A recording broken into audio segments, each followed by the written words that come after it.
afternoon, colleagues. Thank you very much for making time this afternoon for this important conversation.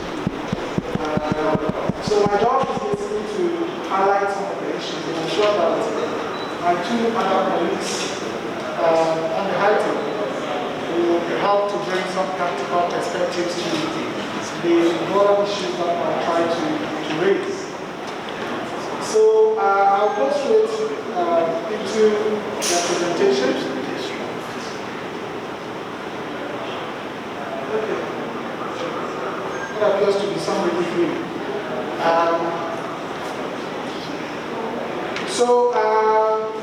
This is how I tend to go about this. So basically looking at the concept of freedom of expression and the concept of freedom. Why are these important? What is the situation in Ghana? What are the key challenges and causes of any FOE and media freedom challenges in the country? Try to look at the effects of the context on the media environment and our democracy, and then finally try to make some few recommendations. As I said, and given that I have basically 20 to 30 minutes to do this, I'll try to be quick so that I don't take a lot of time and my colleagues will then have also the opportunity to engage. Now, freedom of expression can basically refer to as the freedoms that individuals and groups have to express their beliefs, thoughts, ideas, etc. about different issues without interference or censorship by any government or any other actor. And I believe this is a fundamental concept that we all do understand. So if I choose to be a Muslim, that's my freedom. If I choose to be a Christian, that's my freedom. If I choose to belong to the MPP or MDC, I have the freedom to do so. I should be able to say that I think the government of Ghana today is worse than all the governments that we've had before, or say that the government today is the best that we've ever had, and that freedom should be there. So long as I can provide evidence, I should be able to, speak up my mind, accuse people if I have the evidence, and so on and so forth. And then it is a fundamental right that is guaranteed by international law and conventions, and also within our constitution, especially chapter 5, 7, and 12 of our constitution.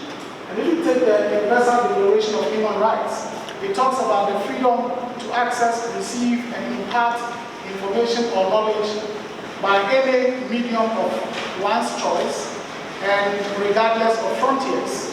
So whether I decide to use the internet to make my message go worldwide, or I decide to use radio, or I decide to listen to you, or to receive documentation, or to impart any communications that I choose to, that freedom must be there. And these are guaranteed in Article 19 of both the Universal Declaration of Human Rights and the International Covenant on Civil and Political Rights. And then, of course, as I have said, in our Constitution, chapter 5, 7, and 12 especially.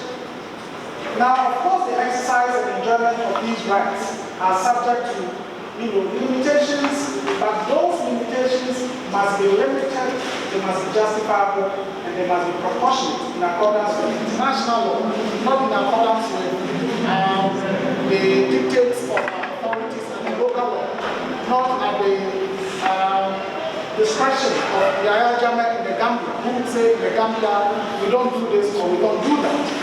Whatever limitations you seek to impose on citizens' right to free expression and to media freedom must be limitations that are justified, that are proportionate, and that are in accordance with international law. Now, media freedom or press freedom. It is basically the concept or the principle that expressions through all types of mass media is a right that shall be exercised freely without state interference or restrictions by any actors. So, again, as I said, if I decide that I will write about working with Manasseh, maybe 10 years on, as somebody has done in terms of working with Rollins, that is the medium the person has chosen to express his views. If I decide to write a column, if I decide to write an article, whether in the newspaper or on my blog or on a website, that is my choice. And that's a mass medium. And the fundamental point is that people should have the freedom to express themselves through these avenues. And then, of course, if you look at it from that perspective, the concept of press freedom then becomes a fundamental enabler of the earlier point we talked about, which is freedom of expression. So if it's about going on demonstrations, or writing your views, or sharing your thoughts on television, on radio, and so on and so forth, as a way of expressing yourself, then the mass media and the freedoms to it then enables these fundamental freedoms of expression to be exercised. In other words, these are two freedoms that reinforce each other. So we cannot have a society that says, for us, we make sure that freedom of expression is guaranteed, but press freedom is not. And in the same way, you cannot have a society where they say, well, freedom of the media is guaranteed, but freedom of expression is limited. Now, again, as I said, in terms of freedom of expression, freedom of the media or press freedom is also guaranteed by international norms and conventions and charters, and also in our constitution, especially or specifically under Chapter 12, where elaborate provisions are made in terms of the freedoms that the media must be given. And if those of you who have read it, it talks about the fact that there shall be no limitation to the establishment of mass media in our country. And that is why people like Dr. Charles Rodriguez would say that even in establishing a radio station, the whole thing about authorization is a breach to the constitutional provision, because if the Constitution says there shall be no limitation to the establishment of mass media in the country, what is this point about having to go for a frequency and without it being authorized, then you cannot operate media? And editors shall not be punished for their views. Indeed, that is what the Constitution says. And of course, the state-owned media shall not be under the control or the direction of the government in power. And then, of course, goes on to establish the National Media Commission, which is the body mandated to ensure that there is high journalistic standard in the country, and also ensuring that the state-owned media are insulated from governmental control. Now, in terms of why they matter, why these freedoms matter. First of all, freedom of expression has often been said to be the most fundamental to the exercise of all the other forms of civil liberties.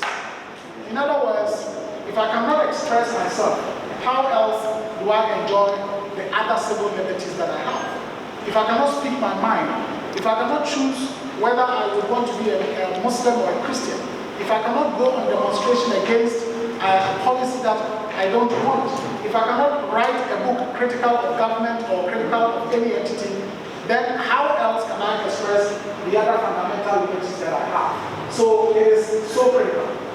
Then when you take media freedom, as I did say earlier, it is one of the freedoms that also enables, apart from freedom of expression, the very fundamental prerequisites of democratic societies. Talk about expression of diversity of views, public debates, public access to varied opinions of information that makes it possible for the public to have informed judgment or to make informed judgment, as well as the whole principle of holding governments accountable.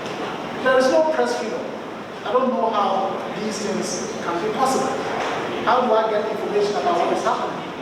In order to hold duty bearers accountable. Thus, true democratic societies thrive on these two, the preservation of these two fundamental freedoms, and that's freedom of expression and media freedom. Before we look at the situation in Ghana and whether we are improving, not improving, stagnating, or going through some form of oppression, generally in analyzing the context of freedom of expression and freedom of the media, we can look at it from three broad areas. These are the legal environment, the economic environment, and the political environment. Now, under legal environment, in order to assess whether the situation is good, bad, worse, and so on, we'll be looking at whether or not there are legal guarantees for these freedoms. Whether or not that piece of legislation that entitles or enables citizens to access information is available. Whether or not prosecutions are carried out timely or in a fair way. Whether or not there is impunity for crimes against people who violate these rights. And then, of course, whether or not there is, I wish I can reposition myself to be able to get to see some of the things that are put there, but I believe you can see them from where you are sitting. And then from the economic point of view, we need to look at whether the media are under control by the government and other actors, especially through the manipulation of where advertising goes. And this is so critical because in Africa, almost 80 to 90% of advertising revenue to the media comes from government. So when the government decides to punish a particular media house, the easier way out is to do so through starving the media of advertising. And it has happened recently in Kenya and in South Africa, where in Kenya the government decided that, well, all of a sudden, all government agencies must advertise through only the state media. So the private media were then squeezed to either comply or die. Then, of course, the other point is the fact that there must be no financial manipulation of actors and journalists. Then financial sustainability of the media is also very critical. Because if you talk about media freedom and the media organizations are not sustainable, then of course they become susceptible to all manner of manipulation and so on and so forth. And then of course there is the last point about whether there are economic issues that affect the way journalists operate in the country. Then the political environment, which of course is the biggest issue. We need to look at freedom from government and ownership and partisan controls of the media and activists. We need to look at whether or not there is official censorship or self-censorship. We need to look at whether or not there are arbitrary issues of shutdown and closures of media houses and civil society organizations. We need to look at whether or not there are arbitrary arrests and detentions of journalists and actors, and whether or not there are different ways of intimidating and threatening journalists and other freedom of expression activists. And then, of course, the last point is whether or not there is impunity for crimes that are committed. So, on the basis of all this, what is the situation in Ghana? Looking at it from these three broad perspectives. Let us see the legal context or the legal environment. I think that we would say it's not all that bad. As I did say from the beginning, there are legal guarantees, our constitution and other laws of the country guarantees freedom of expression and guarantees media freedom. And Ghana is a signatory to a number of international conventions and charters that guarantees freedom of expression, press freedom, or media freedom. We currently have an RTI law, and therefore, again, Ghana passes that simple question of whether or not there is an RTI law. And then the regulatory body of the media is independent. Of course, the National Media Commission is not under the command and control and direction of any entity. Whether or not that is the reality is another matter. Then there is the freedom to establish and operate media in the country.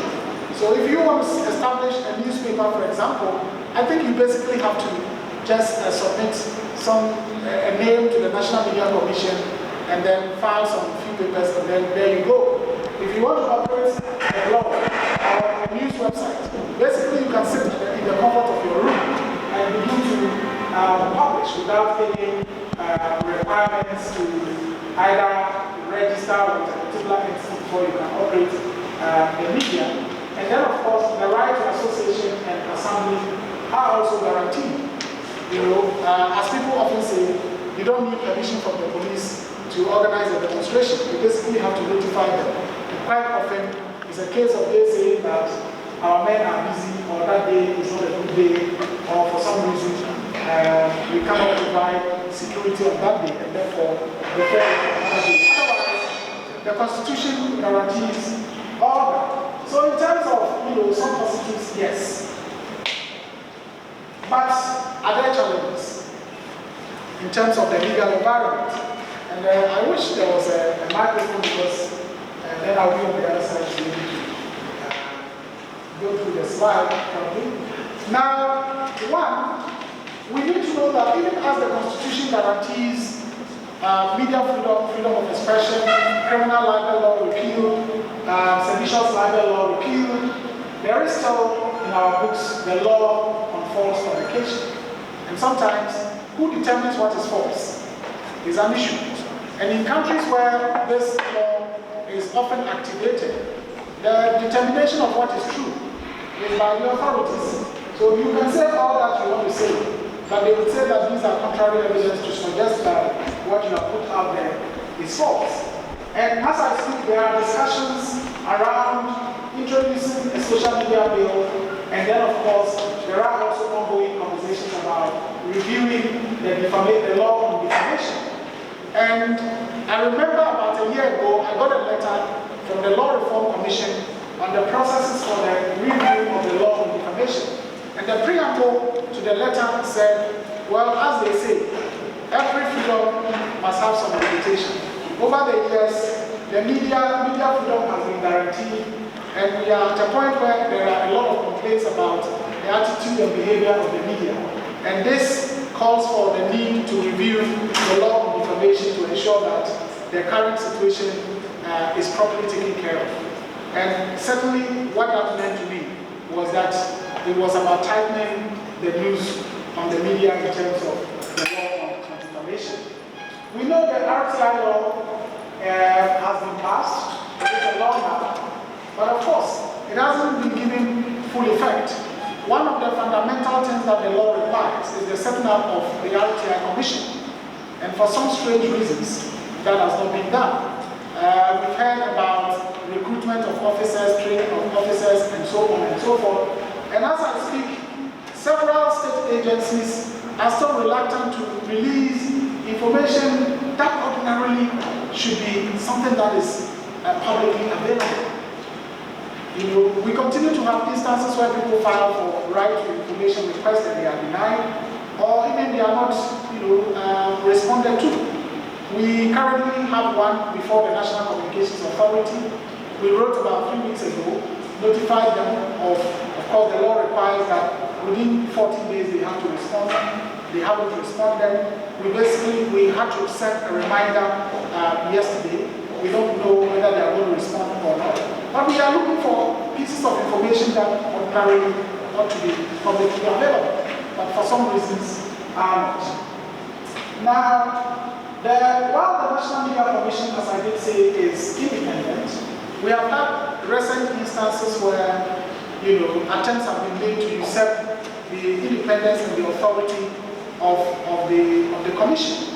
And we all remember the recent development around the GBC channels and the fact that a minister will write to GBC directly to ask GBC to take certain actions, that the National Media Commission is the only body that can take those actions. And even after the Commission had also delivered its verdict, then we have the President issuing some directive to the minister to suspend the directive to GBC, as if that is what is supposed to be the solution, or that is what is supposed to be adhered to, as opposed to the National Media Commission directive. And of course, we all do know, once the Commission has spoken, that is what must be. Of course, there is an ongoing development around our digital migration process, where we are told that there is going to be established what is called the Digital Transmission Company Limited.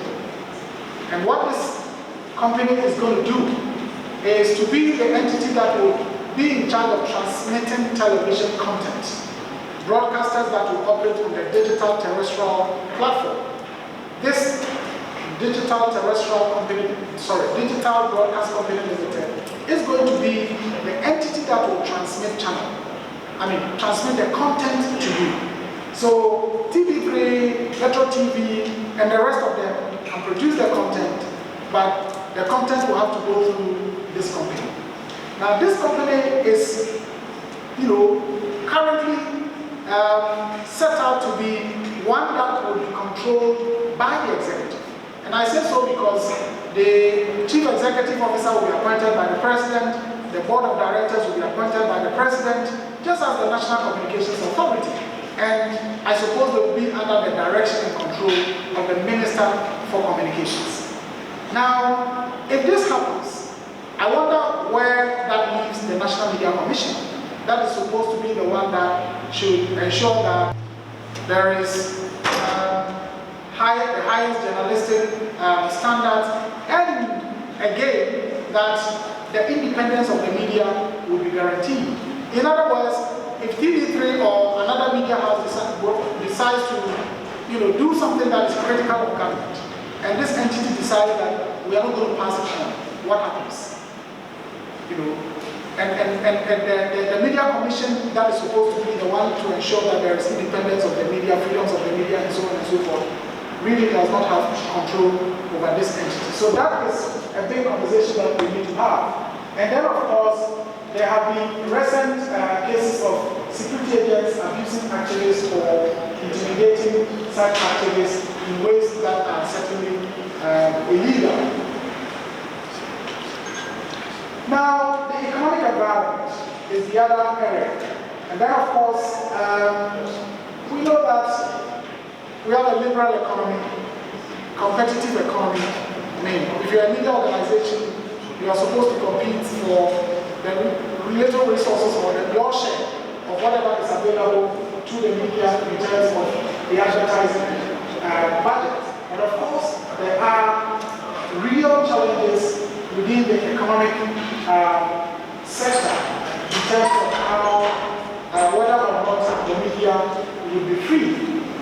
Now, as it is in other countries, governments in Ghana have all the time found ways to have a subtle way of influencing and controlling the media through advertising.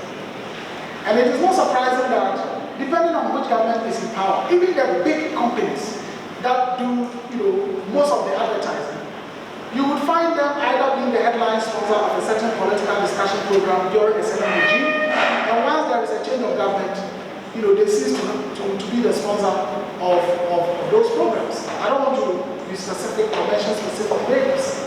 Apart from that, you would wonder why certain media houses will be flooded with procurement notices. This ministry is advertising that ministry is advertising that, and other media houses will be staffed of those advertisements. And as I said, it is not just one particular government. All governments do it. And those media houses will tell you, they will call you and tell you, if you don't do this, there's no way we're going to give you advertising.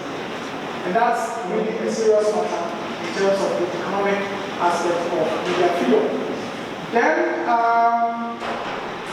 there is also the point about partisan control and owners controlling the media in terms of content and the freedoms that journalists must have. Because there are so many media organizations across the country, particularly radio stations that are spread across the country, where journalists will tell you, look, we are not making any profits. In fact, economically, we can't survive. It is just the owner who is paying us from his or her own business. And that means that the owner calls the shots. As a journalist, if you do something that is critical of the owner's party or owner's government, you can find yourself in trouble. Either you will be sacked, or maybe you marginalized in ways that will make you less effective. And we've had cases where, in Kumasi, for example, a radio station manager tells us, boss, we know all the good things you guys are talking about, but we exist for a purpose, and the purpose is to get our party to be in power. And that is all that we do. You know, whether what we do is ethical or unethical, whatever you people say, it's about, you know, what will get our people good in power. And I think that certainly is something that affects the freedoms of the media, particularly the freedoms of journalists the freedoms that journalists have to do their work. Then, of course, there are financial vulnerabilities that have always made media houses and journalists susceptible to financial influences by big businesses and big actors.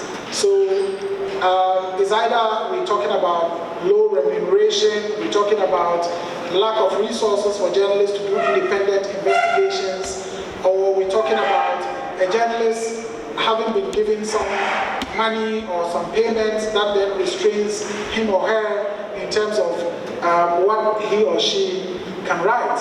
And then, of course, this ultimately leads to low professional standards, as experienced reports that we have been issuing recently. Those of you who have been following our work, we are currently doing monitoring on hate speech or abusive language, and also on ethical violations. And increasingly we are noticing that it is the individuals who preside over certain programs who are even perpetrating the violations, whether it is the hate speech or the abusive content, or it's the ethical violations that you're talking about. Sometimes it is the journalists themselves who are the ones doing it. Then, of course, today we know that we cannot talk about freedom of expression and the ability of people to express themselves through the mass media without looking at what happens online. Facebook, Twitter, WhatsApp, you know, has become the biggest platforms for conversation and for expression. And we are in a society where a lot of people cannot afford internet-enabled devices. Whether you're talking about MiFis or dongles or the rest of them, or you're talking about smartphones. And in cases where they can even afford, we have a situation where internet data remains quite expensive and outside what a lot of people can afford.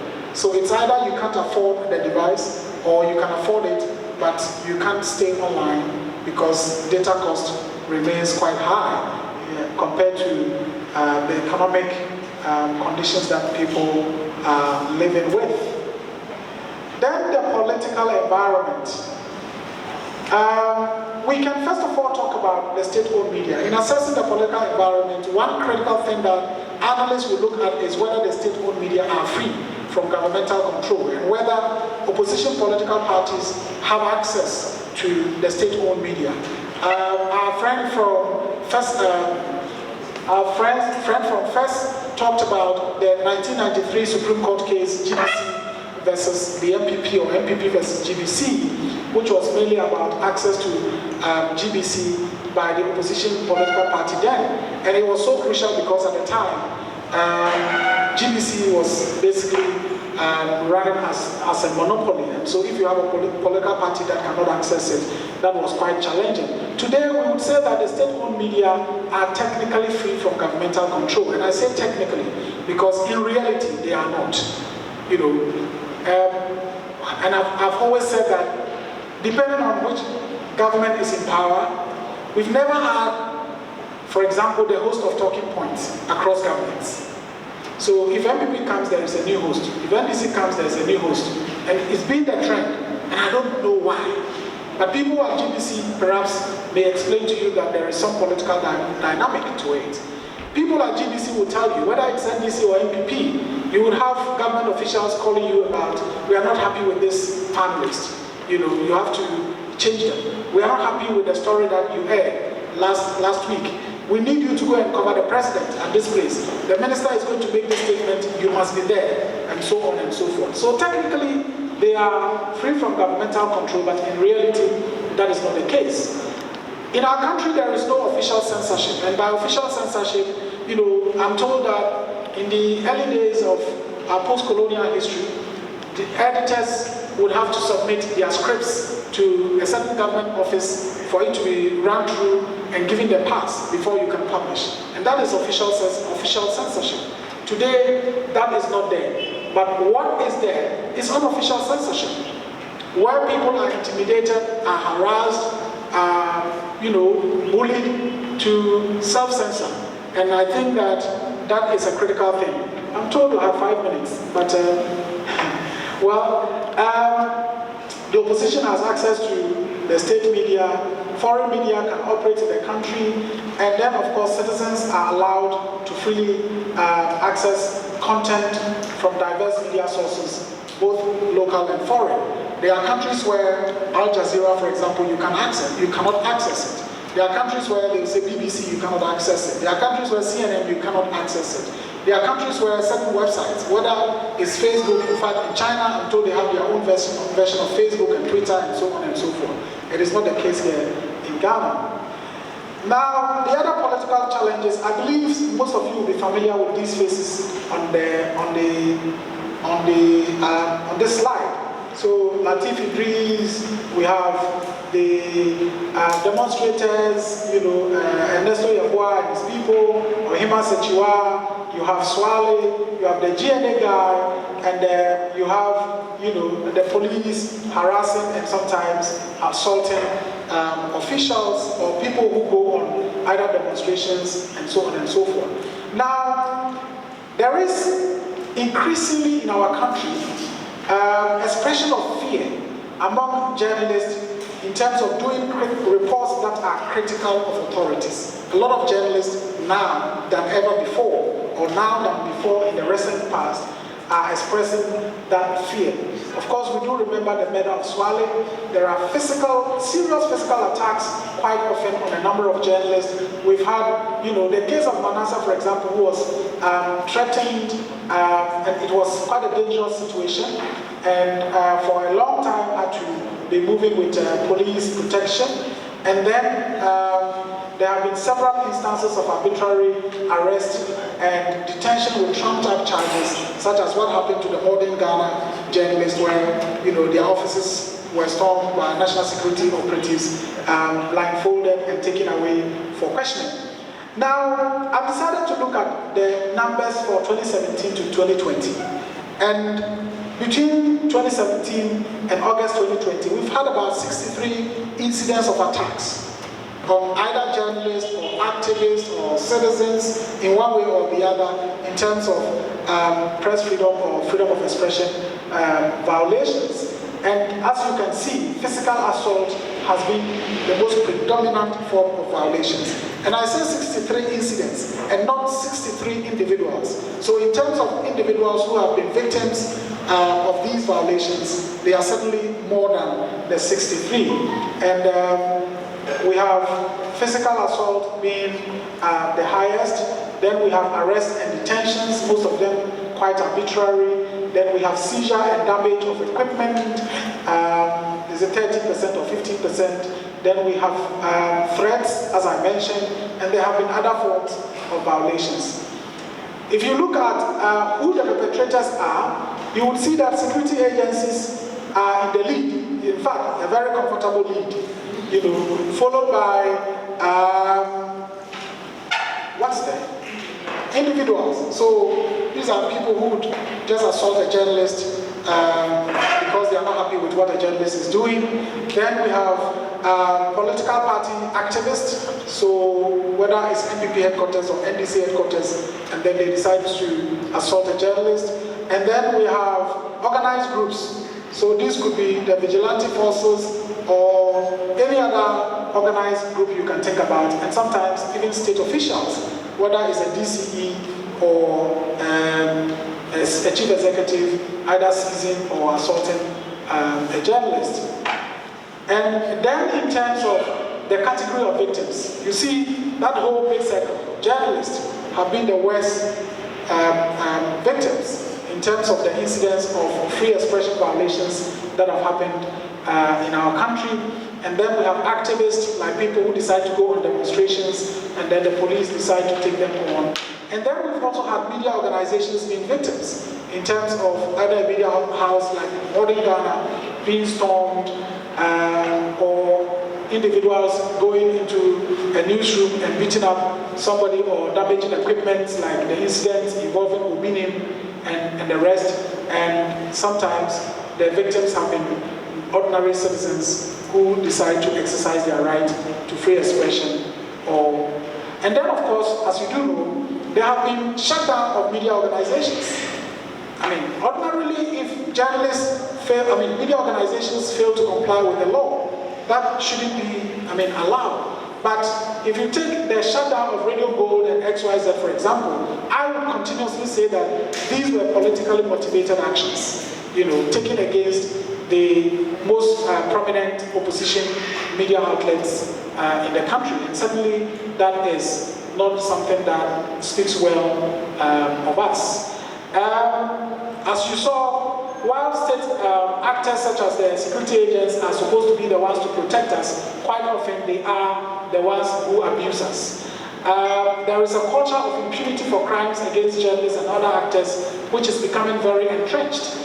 We have had cases against journalists, and quite often they die a natural death or unnatural death, nothing happens. The incident of Swale, whether he's a journalist or not, at least he was involved in some form of media production. Until date, we haven't heard, what the outcome is. If it was a policeman who was killed, I'm sure by now they would have identified who the culprits or the perpetrators are, and would have dealt with them. And then, of course, critical journalists and activists face significant abuses online for their views. Activists who decide to speak up.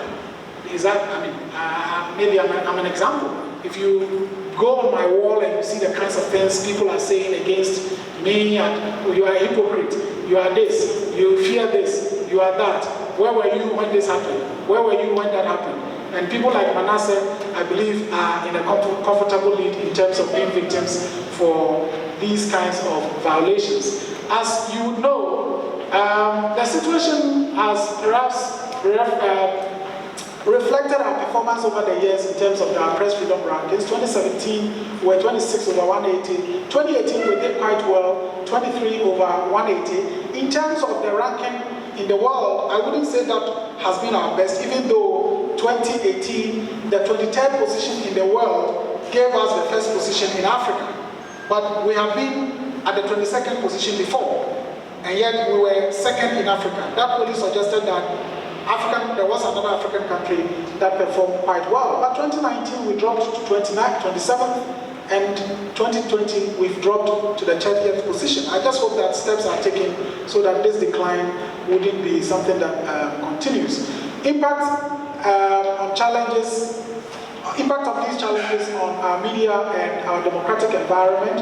First of all, it undermines the critical watchdog role of the media, and for me, there's no wonder that increasingly we are seeing fewer and fewer investigative journalists in the field, and also, as a result, investigative reporting declining.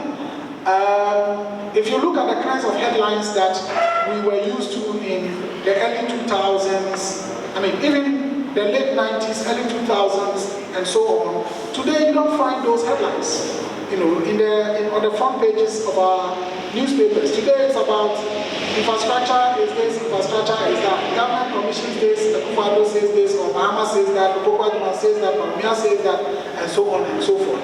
Is it a reflection of the intimidation that we are experiencing? Then, of course, there is the silencing of critical voices. If you don't have that tough skin, the abuses, the insults, the attacks are enough for you to say, look, I'm not the only one to speak up my views in the country. And then, of course, there is we are losing the fundamental democratic feature of the contest of ideas, and as others will call it, the marketplace of ideas. If people are being silenced, what it means is that that robust debate that is required in a democracy, we will lose it. And then ultimately, what we would be having, if these trends continue, would be a society or a government of despotism rather than what we all know and want to have, which is democracy. And then, as they say, impunity begets impunity, and thus, if the culture of impunity that we are realizing continues, then we would have a normalization of right violations. In other words, if people violate your rights, people will see it as, oh, this is normal, Charlie. Oh, he only slapped you once. That's okay. The last time, the guy got 3. So if yours was just 1, take it like that. And then there is also gradually going to be loss of public trust and confidence in the media, and that ultimately would also affect public trust and confidence in our democracy. And then, of course, corruption will thrive because there will be lack of accountability. And there will certainly be apathy, forget the spelling, apathy towards democratic processes. So voting, people say, why am I going to vote? After all, if you even vote, you can't speak up your mind, there's corruption, there's lack of accountability, and so on and so forth. So some recommendations quickly, and this I think is the last one.